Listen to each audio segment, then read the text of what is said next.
دفعہ دیکھا ہوگا ہم لانگ روٹ ہو 2 دن لگیں گے پہنچنے میں، لیکن آپ کو پتا ہے کہ ٹریک صحیح ہے، جو جس راستے پہ میں جا رہا ہوں وہ راستہ غلط نہیں ہے، تھکتا نہیں ہے انسان.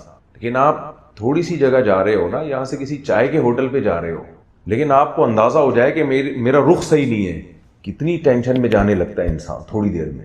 یار پتہ نہیں میں آگے جا رہا ہوں یا الٹا تو نہیں جا رہا کہیں میں، ایسا نہیں ہو کہ میں سسرال پہنچ جاؤں اپنے، استغفر اللہ، تو میرے منہ سے یہ غلط باتیں غلطی سے نکل جاتی ہیں، تو ایسا نہ ہو کہ میں کہیں اور نکل جاؤں.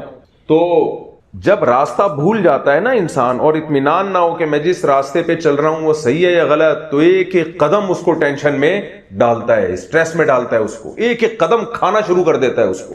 قرآن مجید میں اللہ تعالیٰ نے ایک بڑی پیاری مثال دی ہے. اللہ نے فرمایا کہ جو شخص اسلام پہ نہیں چلتا، اسلام کو فالو نہیں کرتا، ان کی مثال ایسے ہے کَسَرَابٍ بِقِيعَةٍ يَحْسَبُهُ الظَّمْآنُ مَاءً. آپ صحرا میں جا رہے ہیں، پیاس لگ رہی ہے، آپ کو دور چمک نظر آتی ہے، آپ سمجھتے ہیں کہ شاید وہ پانی ہے. آپ جتنا اس کے قریب جاتے ہیں وہ پانی اتنا دور ہوتا چلا جاتا ہے. بتاؤ ایسا بندہ کبھی سکون میں ہو سکتا ہے؟ اسے امید کی کرن نظر آئی کہ شاید اب مجھے یہاں پانی ملے گا اور میں پانی پیوں گا اور مجھے سکون ملے گا. وہاں گیا تو پانی اور آگے گیا تو پانی اور آگے، ساری زندگی اسی کشمکش میں کہ میرا ہدف ہے کہاں، مجھے سکون ملے گا کہاں. یہ بندہ کبھی سکون میں ہو سکتا ہے؟ اللہ نے غیر مسلم کی حالت، یہ کافر کی حالت یہ بتائی ہے اللہ تعالیٰ نے. سو پتہ ہی نہیں ہے کہ صحیح کیا ہے غلط کیا ہے. اللہ نے فرمایا اگر یہ مثال تمہاری سمجھ میں نہیں آتی تو چلو آؤ ایک اور مثال میں دیتا ہوں. آپ کے ذہن میں اشکالات اٹھ رہے ہوں گے کہ ایسا تو نہیں ہے مفتی صاحب، ایسا تو نہیں ہے. تو میں بتاؤں گا ایسا ہے. جس کے پاس اسلام نہیں ہے نا، اس کو سیدھے راستہ پتہ چلنے کا کوئی معیار ہی نہیں ہے اس کے پاس. یہ ایسے ہی جنگل میں آپ کھڑے ہیں، اندھیرا ہے، آپ کو قبلہ تلاش کرنا ہے کہ قبلہ کدھر ہے، تو یا تو کمپاس ہونا چاہیے، کیا خیال ہے، یا اندھیرا نہ ہو جس سے آپ کو پتہ چلے مشرق کدھر ہے مغرب کدھر ہے، اس سے آپ اندازہ لگا لو. کچھ بھی نہیں ہے تو آپ ساری زندگی تجسس کرتے رہو گے، سب کچھ مل جائے گا، آپ کو قبلے کا رخ نہیں ملے گا. کچھ تو بنیاد ہو نا جس سے آگے اسٹیپ بائی اسٹیپ آگے چلے. جو لوگ اسلام کو فالو نہیں کرتے ان کے پاس سرے سے کوئی سرا ہی نہیں ہے، جس سرے کو پکڑ کے وہ سیدھے راستے تک پہنچنے کی کوشش کرے، سرا ہی نہیں ہے. جب کوئی سرا ہی نہیں ہے تو جس ٹریک پہ وہ چل رہے ہیں کنفیوز ہیں کہ پتہ نہیں یہ ٹریک صحیح ہے یا غلط ہے. افرأیت من اتخذ الہہ ہواہ واضلہ اللہ علی علم. اللہ کہتے ہیں ایسے لوگ پھر اپنی خواہشات کو خدا بنا کے زندگی گزارتے ہیں. کہتے ہیں ہمارا سیدھا راستہ یہ ہے جس میں ہماری خواہشات پوری ہوں. بس سیدھے راستے کی ڈیفینیشن کیا ہے؟ وہ راستہ جس میں ہماری خواہشات پوری ہوں. شراب کا دل چاہے شراب ملے، یہ سیدھا راستہ ہے، وہ شراب کھانے کی طرف چلا جائے گا. اس کا دل کہے گا سیدھا راستہ اس وقت یہ کہ پینے کا دل چاہ رہا ہے تو کہاں چلے جاؤ، پیو. وہ کہے گا زنا کا دل چاہ رہا ہے، بدکاری کا دل چاہ رہا ہے تو سیدھا راستہ یہ ہے کہ کہاں چلے جاؤ، بدکاری کرو. وہ کہے گا نشے کا دل چاہ رہا ہے تو سیدھا راستہ کیا ہے، نشہ کرو. وہ کہے گا دل یہ چاہ رہا ہے کہ ابا بوڑھے ہو چکے ہیں، کھانستے ہیں، جراثیم پھیلتے ہیں، ان کو اولڈ ہاؤس میں جمع کرا دو، تو کہاں جمع کرا دو، اولڈ ہاؤس. یہ سیدھا راستہ از کالڈ سیدھا راستہ. ایک بچے سے پوچھا نا کہ نیوٹن کا دوسرا قانون سنا، اس نے کہا مس آخر سے یاد ہے. چلو آدھا ہی سنا دے آخر سے. کہتا ہے از کالڈ نیوٹنز لا. آدھا تو یاد ہے. وہ بچہ جو تھا نیوٹن کا قانون تو یاد نہیں کیا، لیکن ایسا ذہین بچہ نیوٹن بنے گا ضرور. کیا خیال ہے؟ جتنا آتا ہے اتنا تو سنا دیا نا، لیول ہے نا بھائی. تو ہمارے یہاں اسی قسم کے بچے مارکیٹ میں آ رہے ہیں. خیر، تو اس کو تو قرآن کہتا ہے یہ کس کو خدا بنائے گا، خواہشات. ہاں وہ خواہشات جس میں ایک دوسرے کے مفاد پہ زد پڑتی ہو، اس کو یہ مل جل کے قانون سازی کر کے اللیگل کر دیں گے کہ یار وہ ایسا نہ ہو کہ مثال کے طور پر آپ کا دل چاہ رہا ہے اس کی جیب میں پیسے ہیں میں لے لوں، تو دل تو یہ چاہے گا نا، لیکن یہ اس لیے نہیں کرے گا کہ بھائی مل جل کے قانون اور لا بنا دیا ہے کہ اگر سب نے ایسا شروع کر دیا تو سب کی خواہشات کا بیڑا غرق ہو جائے گا. تو کچھ چیزیں مل جل کے طے کر لی جاتی ہیں جو کامن ہوتی ہیں کہ جیو اور جینے دو، لیکن دنیا کا مقصد یہ ہے کہ مزے اڑاؤ. مقصد کیا ہے؟ اگر آپ کے پاس اسلام نہیں ہے تو آپ کی لائف کا مقصد ہے انٹرٹینمنٹ، اس کے علاوہ آپ کی لائف کا کوئی مقصد نہیں ہے، کوئی مقصد نہیں ہے.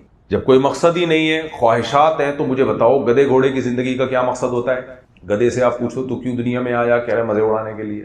گھوڑے سے آپ پوچھو بھائی تیرا مقصد کیا ہو، کہتا ہے وہ تو گدھا کہے گا میری پشت پہ زبردستی سریا ڈال دیا جاتا ہے، مجبور ہوں، ورنہ مجھ سے مشورہ لو تو میں اس کے بالکل بھی قائل نہیں. تو یہ کیا بات ہوئی یار، انسان کی زندگی کا مقصد بھی خواہشات کی غلامی، جانوروں کی زندگی کا مقصد بھی خواہشات کی غلامی. تو انسان اور جانور میں کوئی فرق ہوا سوائے کپڑوں کا کہ انسان 3 پیس سوٹ پہن لیتا ہے، نہا دھو لیتا ہے، دانت صاف کر لیتا ہے، یہ کیا ہوا بس. اور یہ بھی اپنی خواہش پوری کرنے کے لیے کرتا ہے. تو اللہ نے قرآن میں مثال دی، پہلی مثال دی کسراب بقیعۃ یحسبہ الظمآن ماء، فرمایا جیسے سراب میں پانی نظر آتا. اچھا آپ کہہ سکتے ہیں اپنی خواہشات تو پوری کر رہے ہیں نا وہ کم از کم. نہ قرآن نے مثال دی ہے اس پیاسے کی جس کو پیاس لگ رہی ہو اور وہ سراب کے پیچھے بھاگ رہا ہو. اور سراب کسے کیا انگلش میں کیا کہتے ہیں آپ لوگ سمجھتے ہیں نا سراب؟ ایک بندہ بولے مراج کے پیچھے بھاگ رہا ہو. پہلے میں نے بولا تھا کرن جو سورج کی پڑتی ہے، تو میں بولنے والا تھا کرن کے پیچھے بھاگ رہا ہوں. مجھے لگا کہ یہاں کچھ لوگ ایسا نہ ہو کرن کے پیچھے پہلے سے بھاگ رہے ہو تو کہیں گے یار یہ تو مفتی صاحب کو ہمارے بارے میں پتہ کیسے چل گیا. اس لیے میں نے کہا یہ مثال رہنے دو، بہت سے ہوں گے جو کس کے پیچھے بھاگ رہے ہوں گے. ٹھیک ہے، تو آپ کہہ سکتے ہو بھائی قرآن مثال یہ دے رہا ہے جو لوگ خواہشات کے غلام ہیں ان کی مثال یہ دے رہا ہے قرآن کہ وہ سراب کے پیچھے، اردو میں ہی فی الحال چلاتے ہیں، اس کو میں بعد میں رٹا لگا کے یاد کر لوں گا. تو سراب کے پیچھے بھاگتے ہیں، سراب آگے بھاگتا ہے. تو آپ کہہ رہے ہو جو خواہشات کے غلام ہوتے ہیں وہ تو سراب آگے نہیں بھاگتا، وہ تو جو چاہتے ہیں ان کی خواہش پوری ہو جاتی ہے، ان کی تو پیاس بجھ جاتی ہے. ان کا دل چاہتا ہے شراب پینے کا، وہ شراب پی لیتے ہیں. ان کا دل چاہتا ہے زنا کرنے کا، وہ زنا کر لیتے ہیں. ان کا دل چاہتا ہے ابا کو اور اماں کو اولڈ ہاؤس میں جمع کراؤ، وہ جمع کرا دیتے ہیں. لائف کو بھرپور طریقے سے انجوائے کرتے ہیں. تو ان کی زندگی کی قرآن مثال سراب سے کیوں دیتا ہے؟ یہ سوال بنتا ہے کہ نہیں بنتا بھائی؟ اس لیے اللہ نے یہ صحیح مثال دی ہے کہ خواہشات پوری نہیں ہوتی. اگر پوری ہو جائے نا، دل بھر جائے تو ہم کہیں خواہش پوری ہو گئی ہے. متربی ایک بڑا زبردست شاعر گزرا ہے، اس نے ایک بڑی پیاری بات کہی. اس نے کہا ما قضى احد منها لبانته ولنتهى عرب الا الى عربی. دنیا میں کوئی ایک انسان کا بچہ ایسا نہیں گزرا جس نے اپنی خواہشات پوری کر لی ہوں. جب ایک خواہش پوری ہوتی ہے وہ ہزاروں انڈے بچے دے کے جاتی ہے، 20 خواہشات پیدا کر کے جاتی ہے. خواہشات کا غلام جو ہے نا وہ خواہشات میں بڑھتا رہتا ہے. ایسا نہیں ہوتا کہ سیر ہو گیا بھائی بس مزہ آ گیا، نا وہ چاہتا ہے اس سے اب آگے جاؤں میں، اب اس سے آگے جاؤں. اور ایک وقت آتا ہے آپ کی باڈی آپ کا ساتھ دینا چھوڑ دے، خواہشات بڑھتی ہیں اور طاقتیں کم ہوتی ہیں. نبی صلی اللہ علیہ وسلم نے ارشاد فرمایا یحرم ابن آدم ویشب فیہ اثنتان الحرص علی المال وطول الامل. انسان جیسے جیسے بوڑھا ہوتا ہے، آپ بتاؤ بوڑھا ہوتا ہے تو طاقتیں بڑھتی ہیں یا کم ہوتی ہیں؟ کم ہوتی ہیں. لیکن آپ نے فرمایا خواہشات کم ہونے کے بجائے بڑھتی ہیں. پیسے کی اگر پہلے سے محبت تھی وہ محبت کم ہونے کے بجائے بڑھ جائے گی. پہلے امیدیں کم تھی، یہ خطرہ تھا کہ کل بھی مر سکتا ہوں، پرسوں بھی مر سکتا ہوں، تو ابھی موت کی تیاری کرو. بڑھاپے میں یہ خطرہ غائب. اس کا خیال یہ ہوتا ہے کہ میرے علاوہ دنیا میں سب مریں گے، میں نہیں مروں گا. لہذا وہ پراپرٹی کی ڈیلنگ کر رہا ہوتا ہے. ہم تو وہاں پاکستان میں بحریہ ٹاؤن کی مثال دیتے ہیں، کینیڈا کا بحریہ ٹاؤن کون سا ہے مجھے نہیں پتا. بڑھاپے میں جا کے وہ کہہ رہا ہوتا ہے میرے اتنے پلاٹ ہیں، اور موت کا فرشتہ کہہ رہا ہوتا ہے تیرے لیے قبر کی تیاری ہو چکی ہے. یشب فیہ اثنتان. اور حدیث میں یہ 2 مثالیں دی گئی ہیں. اصل میں احادیث میں مثالوں کے ذریعے لاز بیان کیے جاتے ہیں، قانون بیان کیے جاتے ہیں کہ جو برائی آپ میں جوانی میں ہے، اگر آپ نے جوانی میں اس کو ختم نہیں کیا، ہاں ختم کر دیا تو پھر جوان نہیں ہوگی. علماء نے لکھا ہے دیکھیں حدیث کے الفاظ یہ نہیں ہے کہ بڑھاپے میں 2 بیماریاں پیدا ہوتی ہیں، نہ جوان ہوتی ہیں. اور جوان وہ چیز ہوتی ہے جو پہلے پیدا ہو چکی ہو. تو اگر جوانی میں یہ برائیاں ہیں تو بڑھاپے میں کم نہیں ہوں گی، بڑھیں گی. اور اگر جوانی میں ختم کر لی پھر ہے ہی نہیں تو کہاں سے کب بڑھیں گی پھر وہ. اس لیے اگر آپ جوانی میں کنجوس ہو تو بڑھاپے میں کنجوس کے ساتھ مکھی چوس بھی بن جاؤ گے. بڑھاپے میں کیا بنو گے؟ کنجوس مکھی چوس. ایک آدمی کی چائے میں مکھی گری تو چوس کے پھینک رہا ہے. کسی نے بولا کیا کر رہا ہے بھائی؟ کہہ رہے پیسے خرچ ہوئے ہیں یار, مکھی پہ بھی تو چائے لگی ہوئی ہے نا, چلو جتنی چائے مکھی نے پی لی وہ تو میرا لاس ہو گیا, جو اس پہ لگی ہوئی ہے وہ میں کیوں نقصان کروں. ایک آدمی گنڈیریاں کھا کھا کے پھینک رہا تھا, پیچھے دوسرا اٹھا اٹھا کے چبا رہا تھا اس کی بچی ہوئی گنڈیریاں.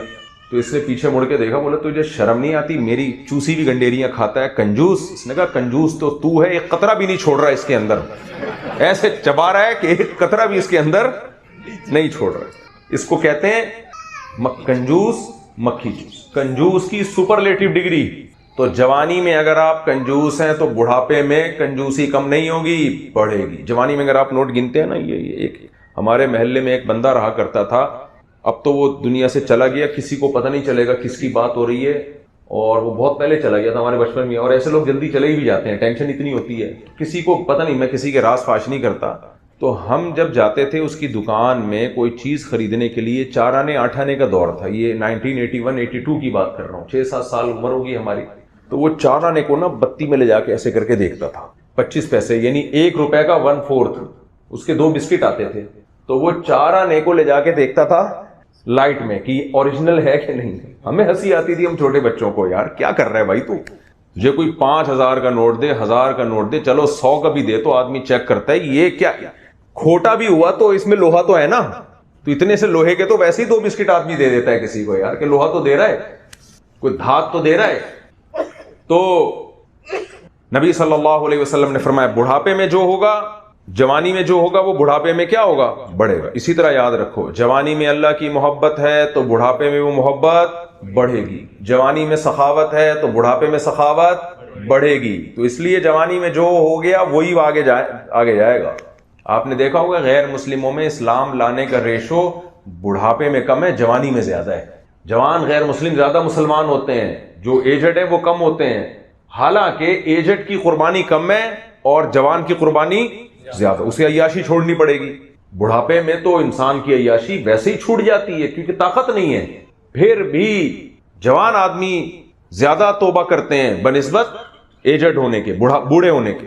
تو میں مثال دے رہا تھا کہ ما قضى احد منها لبانته ولن انتهى عرب الا الى عربی. متنبی شاعر کہتا ہے کہ دنیا میں جب بھی آپ کی ایک خواہش پوری ہوتی ہے تو وہ پوری نہیں ہوتی, وقتی طور پہ تسکین ملتی ہے آپ کو, وہ ہزاروں خواہشیں پیدا کر کے جاتی ہے. آپ خواہشات کے غلام ہوتے چلے جاتے ہو اور آپ کے وسائل کم ہوتے چلے جاتے ہیں, آپ کی طاقتیں ختم ہوتی چلی جاتی ہیں. اس سے آپ ڈپریشن میں جانا شروع. آج کل نوجوانوں میں, لڑکوں میں, لڑکیوں میں ہینڈسم اور سمارٹنس کی بڑی ایک ہے نا, کہ ہم دیکھنے میں کیا نظر آئے, اچھے. ہر آدمی کی خواہش ہوتی ہے, ہر عورت کی خواہش ہوتی ہے, خواہش بری نہیں ہے, خواہش بری نہیں ہے, لیکن اسی خواہش کو اپنا باپ بنا لینا. فنکار اداکار بیچارے کیا کرتے ہیں, وہ زندگی کا مقصد اسی کو بنا لیتے ہیں. وہ زندگی کا, یہ زندگی کا مقصد نہیں ہے, لیکن وہ زندگی کا, کیونکہ ان کا تو سارا جو چل رہا ہے نا, پیسے مل رہے ہیں, شہرت مل رہی ہے, وہ اسی بیس پہ مل رہی ہے کہ خوبصورت ہے. اس لیے سب سے زیادہ ٹینشن اور ڈپریشن میں جانے والا جو طبقہ ہے وہ فنکاروں اور اداکاروں کا ہے سب سے زیادہ. اور یہ میں ہوائی باتیں نہیں کر رہا, جو لوگ انڈین فلموں کے جو ایکٹرس اور ایکٹریسز ہیں یا پاکستانی فلموں کے جو ایکٹر اور ایکٹریسز ہیں, ان کے ساتھ رہنے والے لوگوں کی رپورٹ پیش کر رہا ہوں آپ کو میں. سب سے زیادہ ٹینشن میں جو طبقہ جاتا ہے وہ کون سا طبقہ جاتا ہے, یہ طبقہ. ان کی ہیروئنز بھی, ان کی لڑکیاں بھی, ان کے مرد بھی. اور لڑکیاں زیادہ ڈپریشن میں جاتی ہیں کیونکہ آپ نے زندگی کا مقصد ہی یہ بنا لیا کہ میں دیکھنے میں خوبصورت نظر آؤں. اسی بیس پہ آپ کو فلموں میں کام کرنے کا موقع ملتا ہے, ڈراموں میں کام کرنے کا موقع ملتا ہے. لیکن بڑھاپا ایسی خطرناک چیز ہے کہ آپ جتنا مرضی ڈینٹنگ پینٹنگ کا کام کر لو اپنے اوپر, جتنا مرضی ہینڈسم رہنے کی کوشش کرو, بڑھاپا ایسی کی تیسی کر دیتا ہے. وہ نہیں سنتا کسی کی. بولتا جاؤ, آپ کہتے ہو بھائی میں کیوں بوڑھا ہو رہا ہوں, واٹس گوئنگ آن, یہ ہو کیا رہا ہے. بڑھاپے کی سب سے پہلی علامت, ایک بال سفید ہوگا. آپ کیا کرتے ہو, صبح ایک دن شیشے میں اٹھ کے دیکھا یہ ایک بال کیا ہو رہا ہے, سفید, تو آپ اپنے آپ کو مطمئن کر دیتے ہو کوئی بات نہیں یار, ایک بال ہے, توڑ دیا, تھوڑا سا کلر کر دیا, یا کوئی میڈیسن لے لی, ڈاکٹر کو بتایا میرے بال سفید ہو رہے ہیں, تو ڈاکٹر نے کوئی ملٹی وٹامن دے دی, کالے ہو گئے.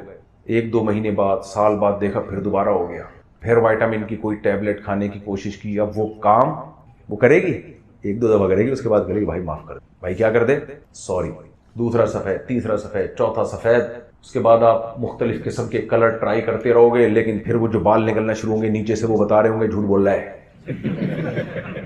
کیا کرے, جھوٹ بول رہا ہے, ایسا ہے نہیں ہے اندر سے. اب ہر وقت ایک ٹینشن فنکاروں کو زیادہ ہوتی ہے یہ, ہر وقت, کیونکہ ان کی عزت ہی اسی بیس پہ ہے. انہوں نے کون سا کوئی بم بنایا ہے یا کوئی میڈیسن بنائی ہے یا قوم کی کوئی ایسی خدمت کی ہے جس سے لوگ کہیں بوڑھے ہو کے بھی ہم آپ کو یاد رکھیں. وہ تو ناچ گانا اور ان کے ہینڈسم اور اسمارٹنس پہ ہی لوگ مر رہے ہوتے ہیں. تب وہ کہہ رہے ہیں جب تمہارے اندر تم ہمارے نانا جیسے لگ رہے ہو تو اب کیا کرنا, تم نانا ہمارے, وہ ہمارے نانا ہے بھائی, ہم ان کو عزت دیں گے. تو اب کیا ہوتا ہے کہ سب سے پہلے بال سفید ہونا. میرے جب بال سفید ہونا شروع ہوئے تو میں نے ایک ڈاکٹر صاحب سے رابطہ کیا. میرے سر کے بال کالے ہیں, داڑھی کے کچھ سفید ہیں, لیکن کچھ بولتے ہوئے بھی افسوس ہو رہا ہے. لیکن کب تک, سارے ہو جائیں گے تھوڑے دنوں میں. کب تک چھپو گے پیڑوں کی آڑ میں, کبھی تو ملو گے لنڈا بازار میں. پاکستان میں تو ایسے ہی ہوتا ہے. آپ کو کسی سے پہلے زمانے میں تو جس سے دوستی ہوتی تھی وہ چھپتی تھی نا, شرم آتی تھی. تو کہہ رہا بھائی لنڈا بازار میں سب آتے ہیں. آپ کو بھول تو نہیں کہ لنڈا بازار وہ جو پرانا مال بکتا ہے دھو کے, بڑے بڑے مالدار لوگ بھی چھپڑ میں وہیں جا رہے ہوتے ہیں. اتوار کو اتوار بازار ہو گیا, ویسے لنڈا بازار ہی ہے, اس کو اتوار بازار کے ساتھ وہ نہ کریں.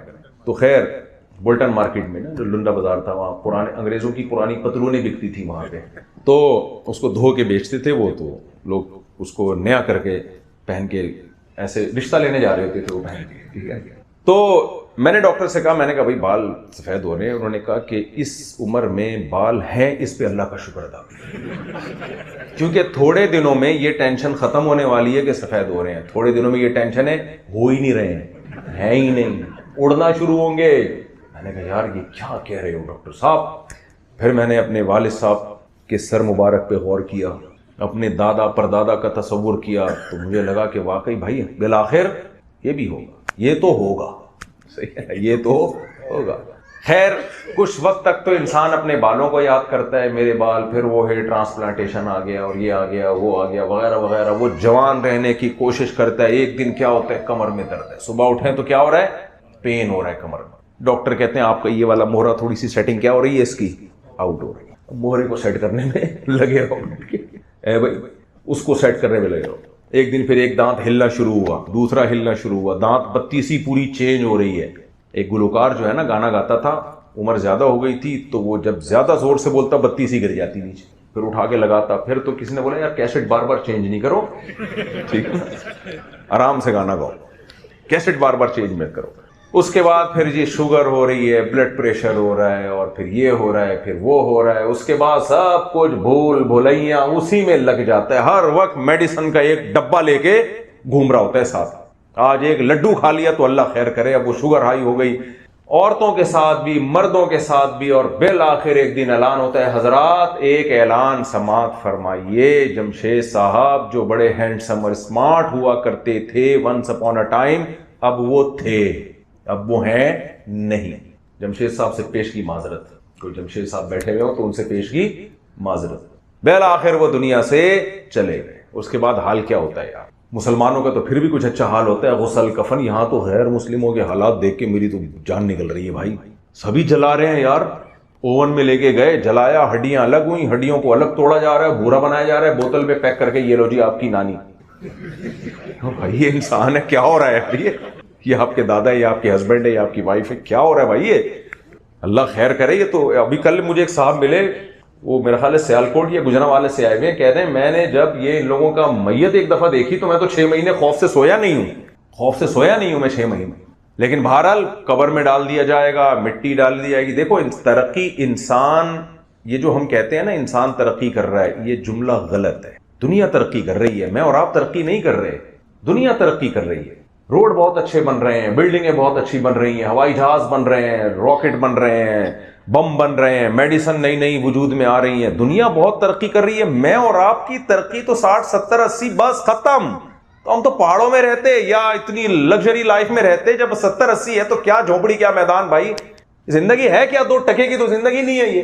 میں پاکستان میں ان گاؤں دیہاتوں میں رہا ہوں جا کے جو بالکل ترقی سے دور ہیں. اب تو وہاں بھی بجلی آ گئی اور کچھ ترقی ہو گئی ہے, لیکن میں اس ٹائم پہ جا کے رہا ہوں جب ترقی کا وہاں کوئی نام و نشان تھا ہی نہیں. کوئی ڈاکٹر تک بھی نہیں تھا. ایسے گاؤں میں بھی رہا ہوں میں نے وہاں تجزیہ 2010-11 کی بات ہے یہ. میں اپنے دوستوں کے ساتھ جن کے ساتھ میں گیا وہاں رہنے کے لیے, میں نے ان سے کہا, میں نے کہا ان کے پاس نہ کوئی ڈاکٹر ہے, نہ سڑکیں ہیں, نہ ان کے پاس کھیتی باڑی کے لیے ٹریکٹر ہے, سمجھ میں آ رہی ہے بات, نہ ان کے پاس گیس ہے, نہ ان کے پاس بجلی ہے, کچھ بھی نہیں ہے, نہ تعلیم ہے. لیکن میں نے کہا یار یعنی بالکل ترقی سے محروم, لیکن مزے کی زندگی ان کی ہے, ہماری نہیں ہے. کیوں بھائی؟ مغرب ہوتے ہی اندھیرا ہو جاتا ہے, عشاء نمازی ماشاءاللہ وہ نیک لوگ ہیں سارے, اسلام پر عمل کرتے ہیں, عشاء ہوتے ہی اندھیرا, سارے خراٹے لے کے سو رہے ہوتے ہیں. آپ بتاؤ رات کو آپ جلدی خراٹے لے کے سو اور صبح صادق کے وقت اٹھ جاؤ, اس سے زیادہ دماغ کسی چیز سے فریش ہوتا ہے؟ کسی ڈاکٹر سے پوچھو, ایسا فریش ہو جاتا ہے نا آدمی. کل ہی ایک ڈاکٹر صاحب بتا رہے تھے کہ میرے پاس جتنے پیشنٹ آتے ہیں نا ڈپریشن کے, میں ان کو سب سے پہلے کہتا ہوں کہ رات کو جلدی سو, صبح جو دیر سے صبح سو کے اٹھتا ہے وہ تو کبھی بھی ڈپریشن سے نکل ہی نہیں سکتا. وہ سارے رات کو سونے پہ مجبور ہیں کیونکہ اندھیرا ہو گیا.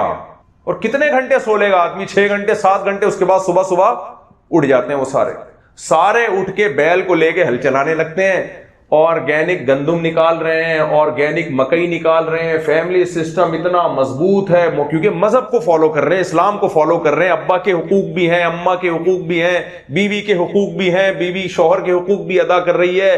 ہاں مذہب ہے اس سوسائٹی میں. تو میں نے کہا یار ان کو ترقی نہ ہونے سے اچھا عمریں کتنی 90 سال 99 سال. اسی بستی کا ایک واقعہ میں اکثر بیانات میں سناتا ہوں. اب میں دوبارہ گیا تھا تو وہ لوگ بھی ماڈرن ہو گئے ہیں, تعلیم آ گئی ہے تو وہ بھی ماڈرن ہو گئے. پیناڈول وہاں آ گئی ہے, پیراسیٹامول وغیرہ سب چیزیں آ گئی ہیں الحمدللہ. خیر میں نے وہاں دیکھا صحتیں کتنی ہیں. یہ میں آپ کو صرف ایک واقعہ سنا رہا ہوں.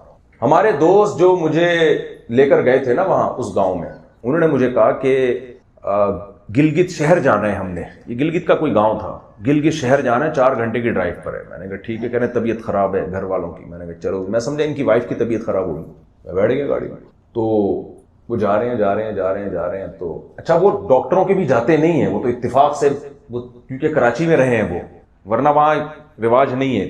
خیر جی وہ جا رہے ہیں ان کی. میں نے کہا مسئلہ کیا؟ کہہ رہے پریگننسی. اچھا ایک دن پہلے انہوں نے اپنے والد صاحب سے مجھے ملوایا جو 70-75 سال کے بوڑھے والد. کہہ رہے ہیں یہ میرے والد صاحب ہیں. والد صاحب بوڑھے سے نا آدمی. میں نے کہا وعلیکم السلام. ملے ان سے, بڑا زبردست ہاتھ انہوں نے پکڑا. میں نے کہا ماشاءاللہ. عمر کتنی ہے جی؟ پتہ نہیں 75 سال 70 سال کچھ ایسے عمر تھی. اب ہم جا رہے ہیں. میں نے کہا مسئلہ کیا؟ کہہ رہے ہیں وہ پریگننسی ہے تو کوئی ہم چاہ رہے ہیں کہ شہر میں کسی ہاسپٹل میں ٹریٹمنٹ ہو جائے. میں ٹھیک ہے. میں نے کہا ماشاءاللہ آپ کی اولاد ہو رہی؟ کہہ رہے میرے اولاد نہیں ہو رہی بھائی, میرا بھائی پیدا ہو رہا ہے اب. میں نے کہا میں اس وقت میرا دماغ میں ہی نہیں گیا. میں نے کہا چلو آپ کے والد صاحب کے اولاد ہو رہی ہوگی. پھر ایک دم میرا ماتھا ٹھنڈا کہ والد وہ جو کل بوڑھے آدمی ملے تھے ان کے, مجھے شرم بھی آ رہی کہ تھپڑ نہ لگا دے کھینچ کے. تمہیں شرم نہیں آتی میرے ابا کے بارے میں ایسی باتیں کر رہے ہو؟ میں نے ڈرتے پوچھا. میں نے کہا وہ جو تھے ان کے؟ کہہ رہے ہاں بھائی انہی کے. یار اس عمر میں وہ بچے پالیں گے؟ کہہ رہے ابا تو پیدا کرتے جا رہے ہیں, پال تو ہم رہے ہیں. کوئی میڈیسن نہیں ہے, کوئی ان کے کوئی ایجوکیشن نہیں ہے. میں نے کہا یار رات کو جلدی سو رہے ہیں, صبح جلدی اٹھ رہے ہیں, کھیتوں پہ جا رہے ہیں. دیکھو ترقی کا مطلب کیا ہوتا ہے؟ آپ کی زندگی میں سکون ہونا, اس کو کہتے ہیں نا ترقی. میں نے کہا ان کو تو کچھ بھی حاصل نہیں ہے پھر بھی سکون میں ہے یہ لوگ. نہ کوئی لڑائی ہے, نہ کوئی جھگڑا جھرگا سسٹم ہے. علماء بیٹھ جاتے ہیں کوئی پھڈا ہوتا ہے تو نمٹانے کے لیے. تو میں آپ سے جو عرض کر رہا ہوں نا وہ یہ عرض کر رہا ہوں کہ ترقی دنیا تو کر رہی ہے. اچھا وہاں مجھے ایک پیشنٹ ملے پورے 4000 کی آبادی کے گاؤں میں, وہ بھی 90 سال کے تھے جن کو ہارٹ کا کوئی مسئلہ تھا. تو 90 سال میں تو اتنا مسئلہ ہو ہی جاتا ہے میرا خیال. خیر, اور وہ بھی شاید اس لیے کہ شہر سے رابطہ ہو گیا ان کا, وہ برگر شروع کر دیا ہوگا انہوں نے کھانا. تو میرا یہ تجزیہ تھا کہ ترقی انسان نہیں کر رہا, ترقی دنیا کر رہی ہے. سمجھ میں آ رہی ہے بات کہ نہیں آ رہی ہے؟ انسان کہاں ترقی کر رہا ہے؟ انسان تو تنزل کی طرف جا رہا ہے, اخلاقی اعتبار سے بھی, جسمانی اعتبار سے بھی. جسمانی اعتبار سے کیا ہے؟ اسٹریس دیکھو کتنی ہے آج کل. خوراکیں دیکھو کیا ہے, آرگینک الگ کر دیا, نان آرگینک الگ. ہر چیز میں ملاوٹ, ہر چیز میں. فارمی جو چکن ہے اس کے بارے میں ہم ڈاکٹروں سے پوچھتے ہیں, اتنا اختلاف ہے. کوئی کہہ رہا ہے کھا لو, کوئی کہہ رہا ہے بھائی اس کو 6 مہینے میں بڑا کر دیا جاتا ہے, نہیں کھاؤ, اس میں کون سے انجیکشن لگ رہے ہیں. بہرحال بیماریاں کم ہونے کے بجائے بڑھتی چلی جا رہی ہیں, اور ایسی بیماریاں مارکیٹ میں آ رہی ہیں کہ جو ہمارے باپ دادا نے کبھی سنی بھی نہیں تھی. اور محبتیں آپس میں ختم ہوتی جا رہی ہیں. انسان تو محبت کا بھوکا ہے, وہی ختم ہوگی تو کیسے سکون میں رہے گا وہ؟ اور میں مان لیتا ہوں کہ ترقی کر رہے ہیں ہم، لیکن ہماری زندگی تو نہیں بڑھی نا، ہماری لائف تو وہی ہے 70 سال 80 سال. نبی صلی اللہ علیہ وسلم نے فرمایا اعمار امتی ما بین 60 الی 70، میری امت کی جو عمر ہوگی نا وہ 60 سے 70 کے درمیان ہوگی، یعنی ریشو یہ ہوگا. کچھ لوگ ہوں گے جو 70 کو کراس کریں گے، اور آج بھی یہی دیکھ لو قبرستان میں جب آپ جاؤ ان کی یہ عمریں لکھی ہوئی ہوتی ہیں، 90% آپ کو 70 سے نیچے کے لوگ ملیں گے، اور اگر شادی ہے تو 60 سے پہلے نکلنے کی کوشش کرے گا. یہ رپورٹ ہے باقاعدہ، حالانکہ وہ شادی کی وجہ سے نہیں ہوتا، وہ ویسے ہی وہ بے احتیاطیاں کر رہا ہوتا ہے، اس لیے ہوتا ہے. شادی کو برا نہ کہو آپ. خیر، وہ ایک خاتون نے کہا نا کہ اپنے میاں کا سر دبا رہی تھی، انہوں نے کہا دیکھو میں کتنی خدمت گزار ہوں، شادی سے پہلے کوئی آپ کا سر دباتا تھا؟ اس نے کہا سر میں درد ہوتا ہی نہیں تھا. سر میں درد ہوتا ہی نہیں تھا. تو ترقی تو انسان، تھوڑی دنیا ترقی کر رہی ہے. میری اور آپ کی ترقی اس وقت ہوگی جب ہماری عمر کم از کم 1000 سال تو ہو بھائی، 500 سال ہی ہو جائے، 150 سال ہی ہو جائے، 200 سال ہو جائے. ہم نے تو وہی 60 70، کیا جھونپڑی کیا میدان، اور وہ 60 70 کا بھی ہمیں یقین نہیں ہے. ادھر توجہ، تھوڑی سی توجہ ادھر، وہ بھی یقین نہیں ہے. قبرستان میں آپ جائیں، کینیڈا کے قبرستان میں بھی آپ کو ملیں گے بچے. میں ابھی پرسوں ترسوں کسی مسجد میں گیا، جنازہ کا انہوں نے بتایا اتنے سے بچے کی لاش رکھی ہوئی تھی، میت رکھی ہوئی تھی. انہوں نے کہا مفتی صاحب ایک دن میں ہم نے چند دن پہلے ایک دن میں 3 جنازے آئے، مسلمانوں کے، ظاہر ہے وہاں تو مسلم کے آئیں گے. ایک کی عمر 80 سال تھی، ایک کی عمر 24 سال تھی، ایک کی عمر کوئی 15 16 سال تھی. یار ہم دیکھ کے حیران ہو رہے ہیں کہ ہر طرح کا بندہ مر رہا ہے بھائی، ہر طرح کا. تو ایسی زندگی جس کا کوئی بھروسہ نہ ہو، پل کا بھروسہ نہ ہو، کب مر جائے آدمی، اس میں ترقی. میں ترقی کے خلاف نہیں ہوں، مسلمان پہلے ہی پیچھے ترقی میں، ترقی ضرور کریں، اس کو خدا نہ بنائیں اس ترقی کو. اللہ سب سے پہلے ہے بھائی. یہ ترقی اللہ کی ہدایات اور احکام کے ماتحت ہو. دیکھو اللہ کو ترقی پسند ہے. قرآن میں ہمیں ظاہری اسباب اختیار کرنے کا بھی حکم دیا ہے. اللہ تعالیٰ نے پیغمبروں کو جو دنیاوی نعمتیں دی تھی نا، ان نعمتوں کو بھی نعمت کے طور پہ بیان کیا ہے. اللہ تعالیٰ نے قرآن میں سلیمان علیہ السلام کا تذکرہ کیا. اللہ کے بہت ہی برگزیدہ اور نیک بندے تھے. میں اس ٹاپک سے ہٹ نہ جاؤں حامد بھائی، جو میں نے ٹاپک شروع کیا تھا اس کو کمپلیٹ کرنا ہے. میں بعض دفعہ دائیں بائیں بہت زیادہ نکل جاتا ہوں، تو گچی پکڑ کے واپس لانا بہت مشکل ہو جاتا ہے. تو اس لیے میں ٹاپک جو لے کے چلا تھا نا اسی کو میں سمجھانے کی کوشش کر رہا ہوں. اس پہ آؤں گا انشاءاللہ، ٹھیک ہے نا. وہ جو میں نے مثال دی تھی نا، او کظلمات فی بحر، اس پر آنا ہے میں نے. تو اب دیکھو یہ میں بھول گیا کیا کہہ رہا تھا. نہیں یہ تو میں اصل ٹاپک پہ آ گیا نا، ہٹا ہوا تھا. حضرت سلیمان علیہ السلام کی مثال دے رہا تھا میں. دیکھو سلیمان علیہ، یہ بھی بڑھاپا ہے کیا کریں، لیکن یہ تو شروع سے ہی ایسے ہی چلا رہا ہوں میں. خیر، چشمہ لگاتے ہوئے شرم آتی ہے بس مجھے. یہ بہت افسوس ہوتا ہے کہ یار یہ کیا ہو گیا. تو 50 سال کے بعد جو ہے نا میں نے قریب کا لگانا شروع کیا، لیکن شرم بہت آتی ہے کیونکہ باتیں میری اتنی بڑی بڑی ہیں نا، 4 آدمی آئیں گے، وہ عجیب سا لگ رہا ہوتا ہے. تو سلیمان علیہ السلام اللہ کے نیک پرہیزگار بندے، بہت مقرب بندے. سلیمان علیہ السلام نے اللہ سے دین بھی مانگا، دنیا بھی مانگی. دنیا بری چیز ہوتی، ترقی بری چیز ہوتی تو پیغمبر اللہ سے مانگتے؟ بولو. آج دنیا کا جو تصور، دینداروں کے جو دل میں دین کا تصور ہے نا، رہبانیت، کیونکہ اس طرح کے جب بیانات ہوتے ہیں نا، خطرہ یہ ہوتا ہے کہ دنیا مسافر خانہ ہے اور یہ بالکل مرنا ہے، آج کا کوئی پتہ نہیں کہ آج مر جائیں کل مر جائیں. چھوڑو یار یہ ساری ایسی کتے سے، چھوڑو یہ کیا دنیا کے پیچھے بھاگ رہے ہو. یہ مقصد بالکل بھی نہیں ہے بھائی. دنیا بھی کمانی ہے، پیچھے دنیا کو بھی حاصل کرنا ہے. سپیریئر کس کو رکھنا ہے؟ اللہ کو. اس کی مثال علماء ایسے دیتے ہیں، جیسے آپ سمندر میں سفر کر رہے ہو تو آپ کو کشتی کی ضرورت ہے، اس سے آپ اجتناب نہیں کر سکتے، لیکن کشتی آپ کے نیچے ہوگی، آپ کے اوپر نہیں ہوگی. کشتی پہ آپ سوار ہوگے، کشتی کو آپ نے اپنے اوپر سوار نہیں کرنا ہے. جب آپ کہیں لانگ روٹ پہ، پہلے زمانے میں لوگ جاتے تھے تو گھوڑے پہ سوار ہوتے تھے.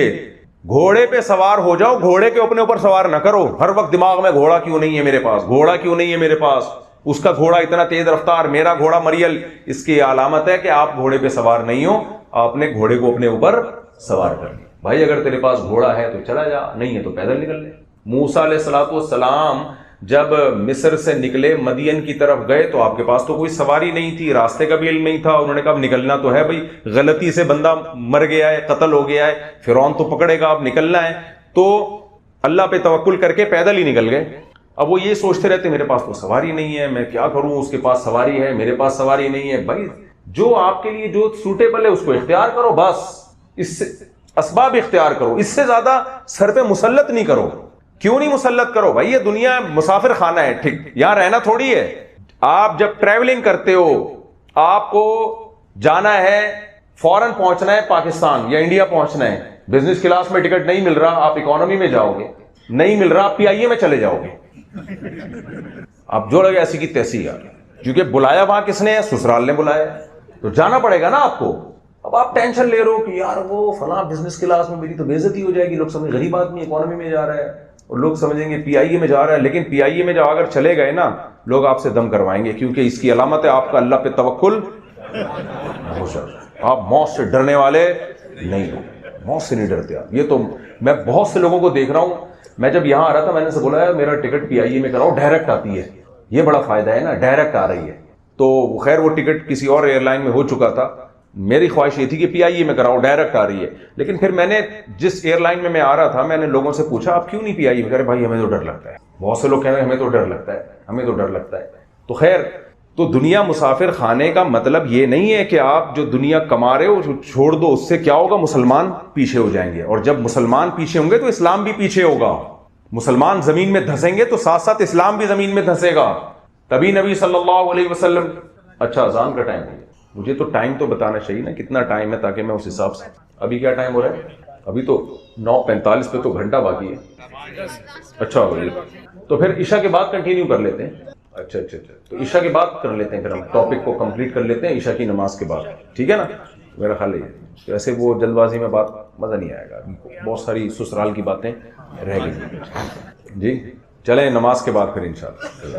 تو میں نے جو بیان میں لے کے چل رہا تھا کہ دنیا سے اللہ نے نہیں روکا، لیکن دنیا اللہ کے حکم کے تابع ہوگی، اللہ کے حکم کے تابع ہوگی. تو وہ مثال دے رہا تھا کہ قرآن میں آتا ہے نا، سراب، پیاسے کو پانی نظر آتا ہے، پانی آگے بھاگتا رہتا ہے اور پیاسا اس کے پیچھے بھاگتا رہتا ہے اور تھکا دیتا ہے اس کو. تو اس طرح میرے بھائی جو اسلام کو فالو نہیں کرتے، تو پھر ان کا خدا کون ہے؟ خواہشات. ان کا خدا اللہ نہیں ہے. جب اللہ نہیں ہے تو کسی کو تو خدا بنانا ہے نا، خدا کا مطلب کسی کو تو امام بنانا ہے نا. تو کون سے اصول اور ضابطے ہیں جن کو سامنے رکھ کے وہ زندگی گزاریں گے؟ کوئی اصول ضابطے نہیں ہے، بلکہ خواہشات کی غلامی. تو جانور بھی خواہشات کی غلامی کو سامنے رکھ کے زندگی گزارتا ہے جتنی اس میں طاقت اور قوت ہے. تو انسان بھی اس خواہشات کا غلام، اور خواہشات کبھی ختم ہونے والی نہیں ہے. اور کمال کی بات ہے، میں نے جیسے بتایا کہ خواہشات بڑھتی رہیں گی اور خواہش پوری کرنے کی طاقت کم ہوتی رہے گی. تو ڈپریشن میں جائے گا کہ نہیں جائے گا؟ ہر وقت دنیا اندھیری نظر آئے گی، ہر وقت دنیا اندھیری. اور یہ بھی پتا ہے کہ موت ان تمام خواہشات کی ایسی کی تیسی کر دے. تو آدمی اوپر سے تو ہنس رہا ہوتا ہے. بہت سے لوگ کہتے ہیں نا کہ بہت سے لوگ تو بڑے گناہ گار ہوتے ہیں لیکن ہر وقت ہنستے رہتے ہیں، ہر وقت لائف کو انجوائے کرتے رہتے ہیں اور ہر وقت ٹش پش. تو ہمارے حضرت بڑی پیاری بات کیا کرتے تھے.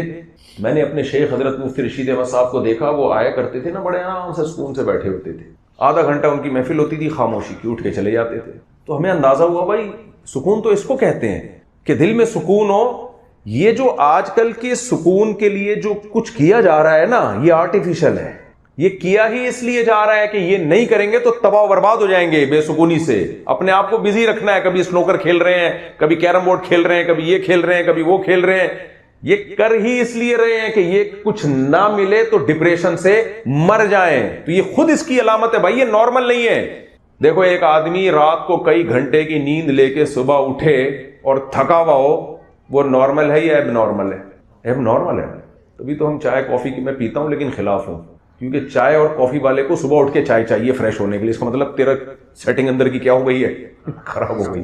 کئی گھنٹے کی نیند کے بعد بھی تجھے فریش نہیں ہو رہا، تو یہ اس کا مطلب سیٹ نہیں ہے. کچھ چیزیں ہوتی ہیں، ڈاکٹروں کی تقریریں ایک طرف ہوتی ہیں، دو جملے ایک طرف ہوتے ہیں. اس لیے کافی اور چائے کے میں بہت خلاف ہوں، اگرچہ پیتا ہوں.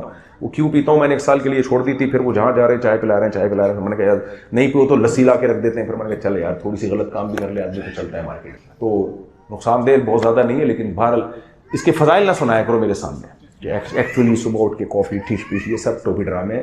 پیغمبروں کی جو زندگی ہے نا وہ نیچر پہ ہوتی ہے.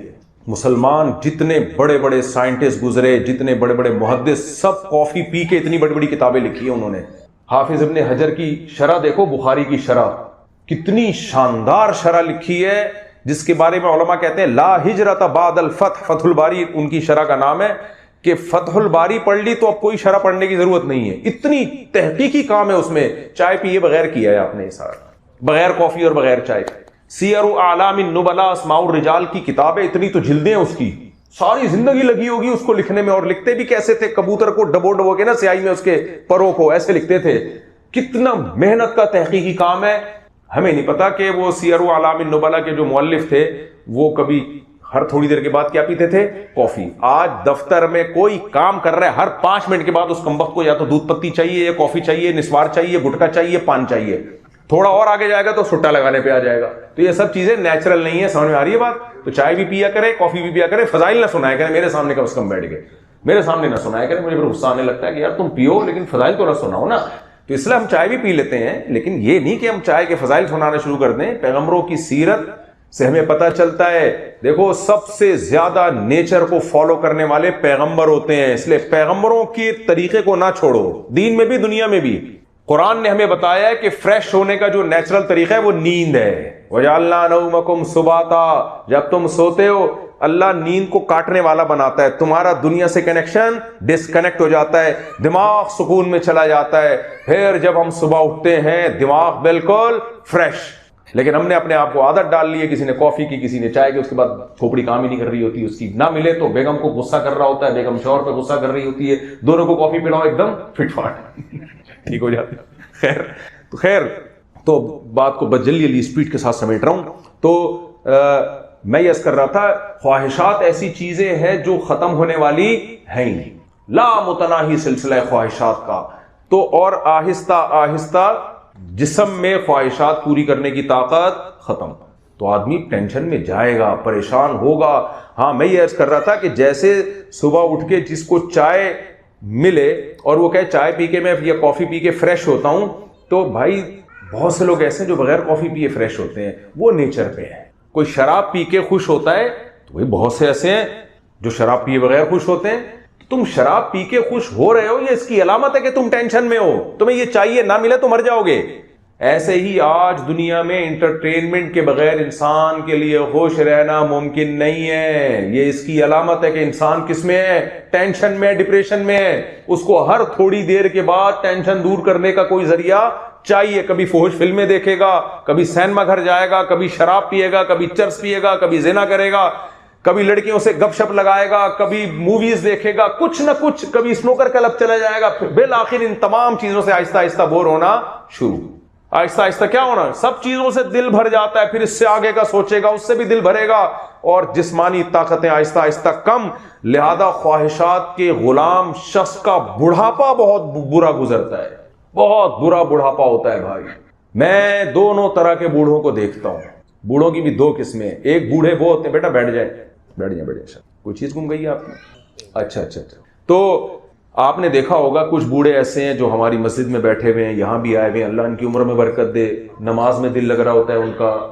میرے مسجد میں ایسے بوڑھے بھی ہیں ایک دن میں رمضان میں 10 پارے پڑے انہوں نے.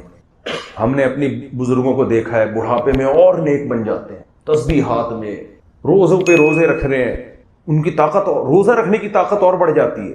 اور کچھ بوڑھے ایسے بھی آپ نے دیکھے ہوں گے, کیرم بورڈ کھیل رہے ہیں, اسنوکر کلب میں تاش کھیل رہے ہیں, پارکوں میں بیٹھ کے. یار یہ کیا بڑھاپا ہے, کیوں بیزار ہیں, نہ گھر میں دل لگ رہا ہے, نہ گھر سے باہر دل لگ رہا ہے, بیٹھے ہوئے کیا کھیل رہے ہیں, لوڈو کھیل رہے ہیں, تاش کھیل رہے ہیں. اس کا مطلب یہ ٹینشن میں ہے, یہ سکون میں نہیں ہے, یہ سکون میں نہیں. مسجد میں دل نہیں لگ رہا, اس اللہ کا نام نہیں لیا جا رہا. اسٹریس دور کرنے کے لیے, ہم چھوٹے تھے نا تو ہمیں یاد ہے کچھ ہمارے والد صاحب وہ قرآن پڑھتے رہتے تھے, فارغ ہوتے تھے یا کوئی اچھی کتاب پڑھ لیتے تھے. کچھ لوگوں کو ہم دیکھتے تھے جو ایجڈ ہو گئے ہیں لیکن وہ درخت کے نیچے آ کے بیٹھ کے سارا دن گپے مار رہے ہوتے. تو ایک دن کیا ہوا, ایسے ہی کوئی محفل لگ رہی تھی, ان میں ایک اٹھ کے گھر میں گئے, ہارٹ اٹیک سے انتقال ہو گیا, اللہ مغفرت فرمائے. کسی کو غیبت اس لیے نہیں, کسی کو کیا پتا. ہمارے ایک دوست نے کہا لگتا ہے کوئی بات بری لگ گئی ہے ان کو, یہاں سے کوئی بات دل پہ لے گئے. تو یاد رکھو جوانی جتنی اچھی گزرے گی بڑھاپا اور اچھا ہو جائے گا, اور جوانی بری گزرے گی نا بڑھاپا برا نہیں ہوگا, انتہائی برا ہو جائے گا. اس لیے عیش پرست لوگوں کی جوانی سے متاثر مت ہو, بہت جلدی جوانی ڈھلتی ہے, چاہے مرد ہو یا عورت. ان کا بڑھاپا دیکھ کے عبرت حاصل کیا کرو. ہم عیش پرستوں کی جوانی دیکھ رہے ہوتے ہیں, وہ نائٹ کلب میں جا رہا ہے, وہ ٹھش پیش اور اتنی گرل فرینڈز اور ٹھش. بھائی جان تھوڑے دنوں کی شاعر نے بڑی پیاری بات کہی ہے، رنگ رلیوں پہ زمانے کی نہ جانا اے دل، یہ خزاں ہے جو بانداز بہار آئی ہے۔ میں نے اپنے شیخ حضرت مفتی رشید احمد صاحب کو بھی دیکھا رحمہ اللہ تعالیٰ کو، حضرت حکیم اختر صاحب رحمہ اللہ تعالیٰ کی خدمت میں بھی کچھ وقت بیٹھنے کا موقع ملا۔ یہ بھی بزرگ تھے، بوڑھے تھے، ایسے لگتا تھا ان کے چہروں سے خوشی کی کرنیں نکل رہی ہیں، اتنے خوش رہتے تھے یہ، حالانکہ ایجڈ ہو گئے تھے۔ ہمارے حضرت مفتی رشید احمد صاحب رحمہ اللہ تعالیٰ فرماتے ہیں جب میری عمر 60 سال کی ہوئی تو مجھے 63 سال کا جب میں ہوا نا، تو اس سے زیادہ جب میری عمر ہوئی تو مجھے تھوڑی شرم آنے لگی۔ موت کی تیاری آپ دیکھیں، کہتے ہیں میں نے سوچا کہ نبی کریم صلی اللہ علیہ وسلم تو 63 سال کی عمر میں چلے گئے تھے، میں بڑا ڈھیٹ ہوں، 63 سال سے بھی زیادہ زندہ ہوں۔ حالانکہ اس عمر میں تو سب سے زیادہ موت کا خوف آنے لگتا ہے۔ اللہ نے حضرت کو عمر دی، تقریباً 80 سال کی عمر تک پہنچے تھے۔ ایک دفعہ بیمار ہوئے تو عیادت کے لیے ہم لوگ گئے تو حضرت ہم نے کہا بہت پریشان ہے، فرمایا پریشانی کی کیا بات ہے، اتنی عمر ہو گئی اب بھی نہیں آئیں گے، جانے کی تیاری کرو بس۔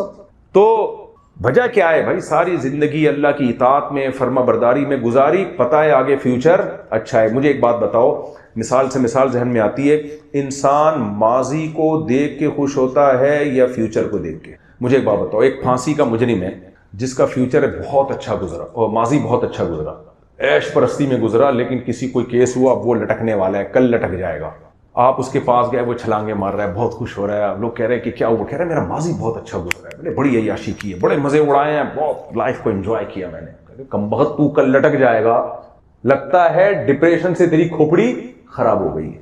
انسان فیوچر کو کے تصور سے خوش ہوتا ہے، پاس کو دیکھ کے نہ خوش ہوتا ہے نہ پریشان۔ اس پاس سے تو ہوتا ہے جس کا فیوچر سے لنک ہو۔ مثال کے طور پر آپ کے پیپر کی آپ نے اچھا امتحان دے دیا، یہ پاسٹ ہے، لیکن آپ کو پتا ہے اس کا اثر کس پہ پڑے گا؟ فیوچر پہ، رزلٹ اچھا آئے گا۔ ہمارے یہاں ایسا ہوتا ہے الحمدللہ، کراچی میں آپ نے امتحان بالکل بھی نہیں دیا لیکن آپ کو پتا ہے رزلٹ کیسا آئے گا، 100 نمبر آئیں گے، تو خوش ہو رہا ہوتا ہے۔ میں نے کبھی ایسے لوگوں کو نہیں ٹینشن میں دیکھا، ان کو پتا ہوتا ہے رزلٹ بہت اچھا آئے گا۔ مجھے اچھی طرح یاد ہے، میں خود ایگزام جب دے رہا تھا انٹر کا، تو ایگزامینر آئے، انہوں نے فرمایا کہ یہ 50 روپے دے دو، یہ کتاب رکھ لو۔ خیر میں نے نہیں دیا، نہ میں نے کتاب سے نقل کی، لیکن یہ کہ وہ فیسلٹی تھی، تو یہ آپ کو یہاں چیزیں نہیں ملیں گی، یہاں یہ نہیں ملے گا یہاں۔ تو خیر، اور کمال کی بات ہے اس لڑکوں کی حالت یہ تھی کہ کتاب دیکھ کے بھی نقل نہیں ہو رہی تھی ان سے۔ وہ پوچھ رہے ہوتے تھے یار یہ کہاں سے کہاں تک لکھنا ہے، اس کا جواب یہ کہاں سے کہاں تک لکھنا ہے، یہ پوچھ رہے ہوتے تھے۔ لیکن آپ دیکھو کوئی A+ سے پاس ہو رہا ہے، کوئی B گریڈ سے پاس ہو رہا ہے، ماشاءاللہ، پھر وہی آگے جاتے ہیں، الحمدللہ صدر بن جاتا ہے، بس استغفر اللہ۔ خیر سیاسی باتوں سے میں نے پھر سوچا کہ میں اوائڈ کروں گا۔ خیر، تو بات یہ چل رہی تھی بھائی کہ خواہشات ختم نہیں ہوتی انسان کی، اور وہ بالآخر میں یہ بتا رہا تھا کہ پھر بڑھاپا بہت برا گزرتا ہے، یہ سب ختم ہونے والا ہے۔ تو اب کرنا کیا ہے؟ میں نے جو قرآن کی آیت پڑھی نا، مثل کلمۃ طیبۃ، اللہ نے فرمایا کہ مسلمان کی مثال، کلمہ طیبہ کی مثال ایسے جس کی جڑیں زمین میں پیوست ہو۔ وہ جو قرآن کی ایک اور مثال تھی وہ رہ گئی ہے، پھر کبھی دوبارہ ٹورنٹو کا چکر لگا انشاءاللہ وہ مثال دیں گے، کیونکہ وقت کم ہے، میں بیان کو سمیٹ رہا ہوں، اور جو میرا ٹاپک تھا میں اس پہ آ رہا ہوں، وہ جو ٹاپک تھا نا وہ اس پہ آ رہا ہوں۔ تو جڑیں کہاں ہو؟ زمین میں مضبوط۔ پھر کچھ بھی آپ کو ٹریک کا بھی پتہ ہے کدھر کو میں نے جانا ہے۔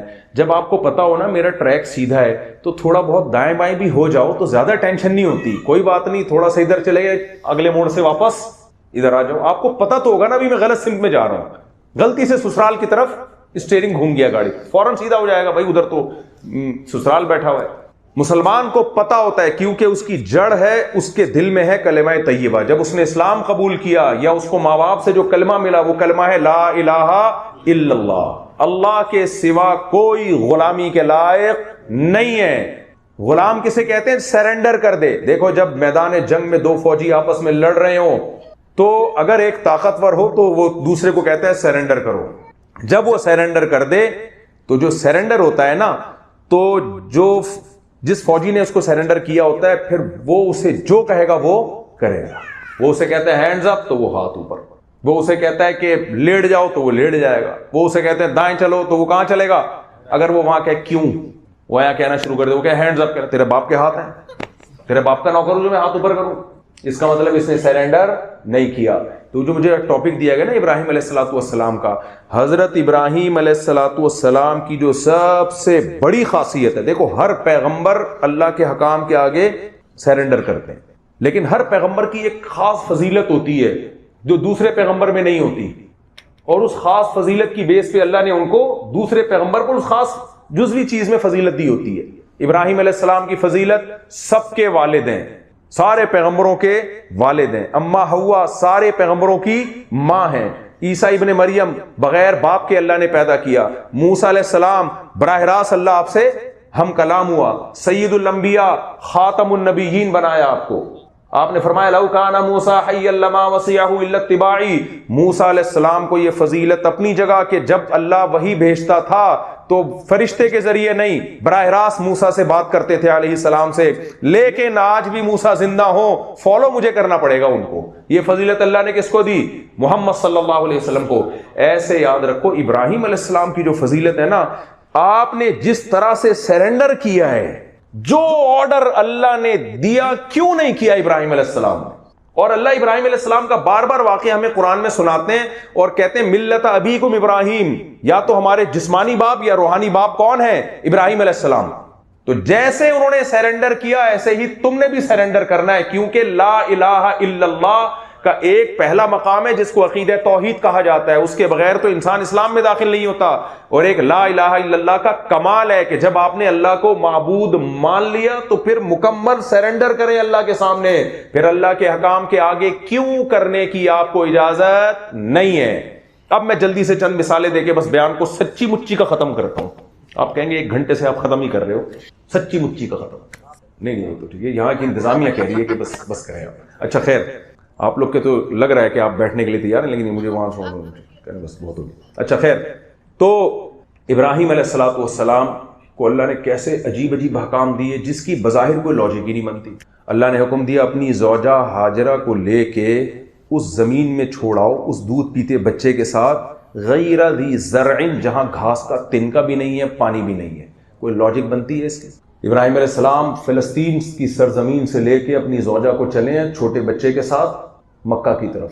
اس وقت مکہ یہ والی حالت نہیں تھی اس کی. آپ ذرا باہر جب جاتے ہیں بیچ میں ریگستان دیکھو، آپ صحرا دیکھو، کیسے اونٹ پہ لے کے چلے ہوں گے. زوجہ بھی اللہ کی ایسی فرما بردار، بار بار اب ابراہیم علیہ السلام سے پوچھ رہی ہیں کیوں لے کے جا رہے ہیں آپ ہمیں وہاں. حضرت ابراہیم کے پاس کیوں کا جواب تھا ہے بھائی. آپ جب اپنی بیگم کو کینیڈا لے کے آئے، بیگم نے پوچھا کیوں؟ پوچھا ہی نہیں ہوگا، لے چلو بس، پتہ ہے ہمیں کیوں لے کے جا رہے ہو، کینیڈا جا رہے ہو. لیکن آپ کینیڈا سے جب پاکستان لے کے جاتے ہیں پھر پوچھیں گی کیوں. کیا خیال ہے آپ کے ذمہ جواب دینا ہے یا نہیں ہے؟ آپ ریزن بتاؤ گے، بیگم بس اب چلتے ہیں وہیں رہتے ہیں، کوئی بھی وجہ بتا دو گے، میں چاہتا ہوں میری قبر وہاں بنے یا وغیرہ وغیرہ. حضرت ہاجرہ کو لے کے جا رہے ہیں ابراہیم علیہ السلام، بھائی صحرا میں لے کے جا رہے ہیں، پوچھ رہی ہیں کیوں، کوئی جواب نہیں دے رہے. تو جواب ہی نہیں ہے بھائی، کیسے بتاؤں. حضرت ہاجرہ، صحیح بخاری کی حدیث، حضرت ہاجرہ نے پوچھا آپ بتائیں کہ اللہ کا حکم ہے؟ ابراہیم علیہ السلام نے فرمایا ہاں. حضرت ہاجرہ جانتی تھی میرے شوہر اللہ کے پیغمبر ہیں، ان پر وحی آتی ہے، تو جب یہ کہہ رہے ہیں اللہ کا حکم ہے تو کس کا حکم ہے؟ اللہ کا. پھر کیا جملہ فرمایا، ہماری جو بہنیں یہاں بیٹھی ہوئی ہیں اس جملے کو سنیں. فرمایا اذا لا یضیعنا، پھر اللہ ہمیں ضائع نہیں کرے گا، پھر اللہ ہمیں ضائع، حالانکہ اسباب سارے ضائع ہونے کے ہی ہیں. جس زمین میں نہ پانی ہو، نہ روزگار ہو، نہ آبادی ہو، اکیلے ہوں تو موت ہی ہے بھائی وہاں پہ. لیکن فرمایا اگر اللہ نے آرڈر دیا ہے اذا لا یضیعنا، پھر اللہ ہمیں ضائع نہیں کرے گا. اللہ چاہتے یہ توکل پیدا ہو مسلمانوں میں. اللہ جب کسی خاتون کو پردے کا حکم دے رہا ہے، عورت کیوں نہ کرے، بس اتنی دلیل کافی ہے. کس کا حکم ہے؟ اللہ کا. اور اللہ ہمیں برباد نہیں کرے گا، ہمارے فائدے کے لیے یہ آرڈر ہے. بھائی فائدہ سمجھ میں آئے نہ آئے، کس کا آرڈر ہے؟ آج خواتین کو حکم دیا جائے کہ پردہ کیوں؟ پردہ تو دل میں ہوتا ہے ایکچولی، مردوں کو چاہیے نا اپنی نظریں جھکائیں نا. بھائی پھر اللہ کو معبود نہیں سمجھ رہے آپ. یہ تو غیر مسلموں کے سوالات ہوتے ہیں، پردہ کیوں اور یہ کیوں اور وہ کیوں اور فلانا کیوں. بھائی آپ کو کیوں کی اجازت سورہ حجاب ہے، سورہ نور ہے. اللہ نے مسلمان عورت کو پردے کا حکم دیا، اور پردہ یاد رکھو اسلام میں محرم اور نامحرم ہے، غیر مسلموں میں نہیں ہے. اسلام میں محرم اور نامحرم کا فرق ہے. اور اللہ نے پوری تفصیل بیان کی ہے سورہ نور میں, سورہ حجاب میں, یہ محرم اور یہ نامحرم. دیور بھی نامحرم ہے, چچا زاد بھائی بھی کیا ہے, بول لیں, نامحرم. آپ کے لیے محرم آپ کا ہسبینڈ, سسر صاحب, فادر ان لا, وہ بھی محرم ہے. فادر ان لا کے ابا اگر حیات ہیں, اللہ ان کی زندگی, اور ویسے تو فادر ان لا ٹینشن کے لیے کافی ہے, لیکن اگر ابا بھی ہیں بہرحال ان کو اللہ ان کی اور عمر میں برکت دے, تو وہ بھی آپ کے محرم. اگر آپ مرد ہیں تو آپ کی ساس آپ کی محرم, لیکن ساس کی بہن آپ کی محرم نہیں. ہوتا یہ ہے کہ جب ہمارے یہاں شادی ہوتی ہے نا, تو بیوی کے سارے محرم رشتے دار آپ کے آٹومیٹکلی محرم بن جاتے ہیں. ایسا نہیں ہوتا بھائی. بیگم کے لیے تو ان کے ماموں محرم ہیں, آپ کے لیے بیگم کے ماموں, یعنی آپ بیگم کے لیے اپنے ماموں محرم ہیں, شوہر کے ماموں نامحرم ہیں. اب میں محرم میں نامحرم کی پوری لسٹ بتاؤں گا تو بیان لمبا ہو جائے گا. بہرحال یہ آپ علماء سے پوچھیں بھائی اس سے پردہ ہے, اس سے پردہ نہیں. اس سے صرف بوڑھی عورتیں مستثنا ہیں, جوان عورت پہ پردہ فرض ہے. تو اللہ نے قرآن میں کیوں واقعہ سنایا حضرت ہاجرہ کا, حدیثوں میں کیوں سنایا؟ اس لیے کہ ابراہیم علیہ السلام کی زوجہ نے اپنے آپ کو اللہ کے سامنے سیرنڈر کیا, اور اس کی برکتیں دیکھو یار, جتنی بڑی قربانی ہوگی برکتیں اتنی زیادہ.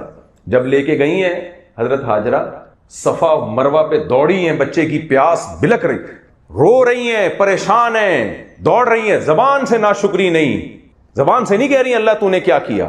یہ تو نیچرل ہے نا, بچے کی جب ایڑیاں رگڑ رہا ہو, بچہ بھوک سے بلک رہا ہو, رونا آنا یہ توکل کے خلاف, صبر کے خلاف نہیں ہے. اور اللہ بھی کیسا آزما رہا ہے. اللہ پہلے چکر میں بھی نکال سکتے تھے حضرت اسماعیل علیہ السلام کی ایڑیوں سے پانی, دوسرے چکر میں بھی نکال سکتے تھے. اللہ چاہ رہے تھے کہ یہ واقعہ دنیا کے لیے عبرت, دنیا کے لیے سبق بنے. یہ واقعہ 7 چکر لگوائے اللہ نے, پھر اسماعیل علیہ السلام کی ایڑیوں کے قریب آ کے فرشتے نے پر مارا, اور ایسا پانی نکلا 4000 سال ہو گئے وہ پانی خشک ہونے کا نام نہیں لے رہا. کتنا پورے مدینہ میں 24 گھنٹے ہر وقت ملے گا آپ کو وہ پانی. مکہ میں لاکھوں کروڑوں لوگ پورے سال پیتے ہیں, پوری دنیا میں. کل مجھے کسی نے زمزم پلایا, کینیڈا میں زمزم ملے گا, امریکہ میں زمزم ملے گا. بھائی یہ کیسا چشمہ ہے, 4000 سال ہو گئے ختم ہونے کا نام نہیں, اور دنیا کا بہترین پانی ہے. اور اللہ کسی کا حج قبول نہیں کرتا, اپنے گھر کی زیارت قبول نہیں کرتا جب تک آپ صفا مروہ پہ دوڑ نہ لگائیں. تو یہ کیوں قرآن واقعہ سنا رہا ہے حضرت ہاجرہ کا؟ اللہ کی ایک بندی نے اپنے آپ کو اللہ کے حکم کے آگے سیرنڈر کیا. اور آگے بس یہ واقعہ سنا کے بیان ختم کرتا ہوں. ابراہیم علیہ السلام وہی بچہ جب جوان ہوا ہے, جوان بھی نہیں 7 سال کا, انگلی پکڑ کے چلنے کے قابل, فلما بلغ معہ السعی, چلنے کے قابل. جب بچہ چھوٹا ہوتا ہے ماں کی محبت کا مرکز زیادہ, تھوڑا بڑا ہوتا ہے تو پھر باپ کی توجہ کا مرکز زیادہ. تو اللہ نے آپ کو حکم دیا بچے کو ذبح کرو. شیطان کو اللہ نے حکم دیا تھا آدم علیہ السلام کو سجدہ کرو. شیطان نے بولا وائی. شیطان نے کیا بولا؟ Why. How is it possible for me to do this. English میں بولا ہوگا کیونکہ اس طرح کی چیزیں اردو میں نہیں چلتی. یہ ٹھش پش آج کل کے جو اسکالر انگلش بولتے ہیں نا, تو اوٹ پٹانگ جو مرضی بولیں لوگ قبول کر لیتے ہیں, یار پڑھا لکھا آدمی ہے, حالانکہ پھینک رہے ہوتے ہیں لمبی لمبی. وہ بھائی انگلش ایک زبان ہے, آنا اچھی بات ہے. میں تو کہتا ہوں ایک بہت بڑا عیب ہے جو میرے اندر بھی ہے. اس زمانے میں انٹرنیشنل لینگویج ہے, اس کو آنا چاہیے, لیکن یہ علم نہیں ہے. یہ علم کا ایک ذریعہ اور آلہ ہے. علم عربی میں ہے, قرآن و سنت کا علم. ہاں کسی ڈاکٹر کو انگلش نہ آتی ہو عیب ہے, وجہ اس کی ہے کہ میڈیکل سائنس کا سارا علم تو انگلش میں ہے, فرینچ میں ہے. لیکن عالم کا انگلش نہ آنا اس لحاظ سے تو عیب ہے کہ اس کی دعوت پوری دنیا میں پھیل سکتی تھی جو محدود ہو رہی ہے. لیکن علم ہے عربی میں.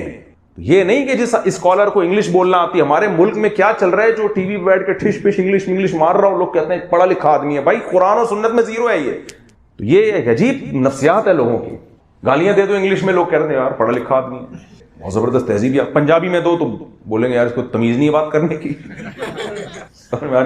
خیر, تو ابراہیم علیہ السلام کو اللہ نے حکم دیا بچے کو ذبح کرو. اس کی کوئی لاجک بنتی ہے؟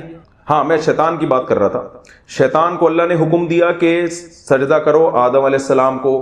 شیطان نے کہا وائی, کیوں؟ خلقتنی من نار وخلقتہ من طین. اسے مٹی سے بنایا, مجھے آگ سے بنایا. It isn't possible for me to do this. یہ نہیں ہو سکتا. اللہ کو شیطان پہ غصہ آیا. اللہ نے یہ نہیں بتایا کہ ایکچولی بات یہ ہے کہ دیکھو ٹھیک ہے اس کو میں نے مٹی سے بنایا تمہیں آگ سے, لیکن اس میں یہ خاص نہ آنا. یہ تو عبودیت کے خلاف ہے نا کہ اللہ بٹھا کے سمجھانے لگے. کہ دیکھو وہ یوں ہے، دیکھو یوں ہے. یہ کیا مطلب؟ تم میرے بندہ ہے بھائی. تو یہ تھوڑی ہوتا ہے. آپ کو جب باس کسی بات کا کہتا ہے یہ چیک کیش کرا کے لے آؤ، کہتے کیوں؟ بولے بھائی تو کام کر لیا کر، میرے سے کیوں نہ پوچھا کر، یا تو اس سیٹ پہ آ کے تو بیٹھ جا. کیا خیال ہے؟ تو اللہ تو خدا ہے نا، وہ خود کسی حکم کی حکمت بیان کر دے، اس کی مرضی نہ بیان کرے تو بھی اس کی مرضی. اس نے بتا دیا روزوں کی حکمت ہے، تمہارے اندر تقویٰ پیدا ہوگی، اس کا احسان ہے بتا دیا. نہ بتاتا تو بھی روزہ رکھتے ہیں ہم. کیا خیال ہے؟ تو اب شیطان نے جب شیطان کو حکم دیا گیا سجدہ کرو، شیطان نے کہا نہیں. اب اللہ غضبناک ہوئے کہ نکل جا میرے دربار سے. تو شیطان کو احساس ہو جانا چاہیے نا کہ غلط ہو گیا، پھر بھی نہیں مانا، اڑ گیا. میں اس کو گمراہ کروں گا، اس کی اللہ کا تو کچھ بگاڑ نہیں سکتا تھا، اس کو میں بھی اس کو جہنم میں لے کے جاؤں گا. آدم علیہ السلام کو اللہ نے اس سے زیادہ مشکل بات کا حکم دیا، بیٹے کو ذبح کرو. اس پہ کئی سارے سوالات بنتے تھے. اے اللہ، اگر اس بچے کو قتل کروانا تھا کسی اور سے کروا دیتا. نمبر 2، اس بچے کا قصور کیا ہے؟ بے گناہ ہے. نمبر 3، میرا ہی بیٹا ہے. نمبر 4، پھر مجھے دیا کیوں تھا تو نے نعمت کے طور پہ؟ تو نے تو گفٹ میں دیا تھا یہ بیٹا بڑھاپے میں مجھے. اور پھر اے اللہ اس میں جو ہے اس نے تو اتنی بڑی قربانی دی، اس کی ایڑیوں کے قریب سے تو زمزم کے چشمے پھوٹے. بہت سارے سوالات بنتے تھے. نہیں بھائی، یہ سوالات جب ہوں گے جب انسان کو کسی بات کو آرڈر دے گا. اللہ آرڈر دے گا تو پھر سوالات نہیں بنتے، پھر نہیں بنتے سوالات. اسی طرح اسماعیل علیہ السلام کو جب ابراہیم علیہ السلام نے کہا اللہ کا حکم ہے، انہوں نے فرمایا بجا لائیے اللہ کا حکم، افعل ما تؤمر، جو آرڈر ہے اسے کر گزریے. تو اللہ یہ چاہتے ہیں مسلمان سے. آج مسلمان کو بولو بھائی داڑھی بڑھاؤ، کیوں بھائی؟ پیغمبر یہودیوں سے عبرت حاصل کرو یار. بھائی میں کسی بغیر داڑھی والے کو اپنے سے کمتر نہیں سمجھتا. ہو سکتا ہے ان کے اندر کوئی ایسی نیکی ہو، ہم پکڑے جائیں، وہ بخشش ہو جائے. تو مقصد یہ کسی کی توہین، کسی کی انسلٹ نہیں ہوتی ہے، اور ان کو اپنے سے بہتر ہی سمجھ رہا ہوتا ہوں. ہمارا صرف گیٹ اپ ہے، اندر کا پتہ نہیں، یہ تو اللہ ہی جانتا ہے نا. لیکن میرے بھائی وہ گیٹ اپ بھی دین کا ایک حصہ ہے. یہ نہیں کہ پورا اسلام داڑھی میں ہے، لیکن اسلام میں داڑھی بہرحال ہے. میں حیران ہوتا ہوں یہودیوں کی اتنی بڑی بڑی داڑیاں دیکھ کے. کیوں؟ آج بھی تورات میں لکھا ہے اللہ نے موسیٰ علیہ السلام کو کوہ طور پہ بلا کے حکم دیا. تورات میں نے خود پڑھا ہے. یہودی اپنی کتابوں سے یہ حکم نہیں نکال سکتے. آج ہمارے بہت سے اسکالر جو ہے نا وہ داڑھی کے منکر ہو گئے کہ وہ تو اس زمانے کا کلچر تھا. نہیں بھائی، پیغمبر کی حدیث سے آرڈر ہے اعف اللحا، بڑھاؤ داڑیاں. تو موسیٰ علیہ السلام کو اللہ نے کوہ طور پہ بلا کے کہا. آج بھی تورات میں یہودیوں سے جا کے پوچھیں، آج بھی تورات میں لکھا ہے کہ موسیٰ علیہ السلام کو اللہ نے کوہ طور پہ بلا کے کہا کہ اپنی قوم سے کہیں کہ داڑھی مت کاٹیں جب حکم دیا جائے. کیوں بھائی؟ وہ تو کلچر تھا، وہ تو ایسے تھا، وہ تو ویسے تھا. اور عورت کو اللہ نے پردے کا حکم دیا. جس دن پردے کی آیتیں نازل ہوئی ہیں نا، ایک صحابیہ بغیر حجاب کے جا رہی تھی، انہیں کہیں کسی نے اطلاع دی کہ پردے کا حکم نازل، وہیں زمین پہ بیٹھ گئی کہ چادر منگواؤ گھر سے. کیوں؟ فرمایا کہ ایسا نہ ہو میرے گھر پہنچنے سے پہلے میری موت واقع ہو جائے. ایک طرف یہ اطاعت تھی، اور آج ہمارا کیا حال ہے؟ آج ہمارا کیا حال ہے؟ تو نماز کا ہمیں حکم دیا جاتا ہے، وہ ہم سے نہیں ہو رہی. روزے کا ہمیں حکم دیا جاتا ہے، وہ نہیں ہو رہا ہم سے. اور یاد رکھو جیسے اللہ کے حقوق ہیں تو مخلوق کے بھی حقوق ہیں یا نہیں ہیں؟ دیکھو ہم ریاست کے بھی حقوق اللہ کا حکم سمجھ کے ادا کرتے ہیں. آپ کو یہاں کچھ قوانین ہوں گے جن کو فالو کرنا ہے، وہ ریاست کی وجہ سے بھی فالو کرنا ہے، اللہ کا حکم سمجھ کے بھی فالو کرنا ہے. یہ جو آپ ٹیکس چوری کر رہے ہوتے ہو نا، گورنمنٹ جو پکڑے گی وہ کم ہے، اللہ زیادہ پکڑے گا. کیونکہ اللہ کہتا ہے وَيْلٌ لِّلْمُطَفِّفِينَ، تباہی ہے ان لوگوں کے لیے جو اپنا حق لینے کی باری آتی ہے پورا پورا حق لیتے ہیں، دینے کی باری آتی ہے ڈنڈی مارتے ہیں. تو یہاں کی گورنمنٹ تو آپ کو زیادہ زیادہ پینلٹیاں لگا دے گی. اللہ کہتا ہے میں جہنم کی آگ میں ڈالوں گا کہ اپنا حق لیتے ہوئے تو بڑے شیر بن جاتے ہو، حق دینے کی باری آتی ہو تو 2 نمبری کرتے ہو. یہاں کی سزا کم ہے، وہاں کی سزا زیادہ ہے. یہاں دھوکہ دو گے، یہاں دھوکے کی سزا کم ہے، وہاں دھوکے کی سزا زیادہ ہے. اصل تو وہاں کی سزا ہے، وہاں کی جو سزا ہے وہ زیادہ سخت ہے کیونکہ آپ اللہ کے آرڈر کو توڑ رہے ہو. تو اللہ نے حکم دیا نماز کا، وہ نہیں ہو رہی ہم سے. اللہ نے میں بتا رہا تھا کچھ اللہ کے حقوق ہیں جن میں سب سے زیادہ اہم حکم ہے نماز قائم کرنا. بار بار قرآن موسیٰ علیہ السلام کو اللہ نے کوہ طور پہ جب بلا کے نبوت دی ہے، سب سے پہلا آرڈر پتہ ہے کیا کیا ہے؟ اقیم الصلاۃ لذکری، اے موسیٰ مجھے یاد کرنے کے لیے نماز قائم کرنا. تو نماز سب سے پہلے ہے. پھر آپ کو اپنا گیٹ اپ بھی، میں نہیں کہہ رہا پگڑی پہنے آپ لمبے لمبے کرتے پہنے، بھائی جو آرڈر نبی نے دیا وہ تو پورا کریں نا. کرتے کا آرڈر نہیں دیا آپ نہ پہنے، وہ کلچر ہے، کوئی پہنتا ہے کوئی نہیں پہنتا. ٹوپی پہننے اچھی بات ہے، نہیں پہنے تو کم از کم ٹوپیاں کرائیں نہیں، بس اتنا بھی کافی ہے اس زمانے میں. تو لیکن جو آرڈر دیا اس کو فالو کرنا پڑے گا. عورت کو پردے کا آرڈر دیا ہے اس کو فالو کرنا, یہ آپشنل نہیں ہے کہ جی آپ کو یہ ہے تو نہیں, بھائی اللہ کا حکم ہے. پھر اللہ تعالیٰ نے مرد کو حکم دیا, بار بار ایک جگہ حکم دیا ہوتا نا تو میں بھی ایک دفعہ یہ بیان کر دیتا. اللہ بار بار کہہ رہا ہے, اللہ نے مرد کے لیے صرف اس کی بیوی کو بنایا ہے.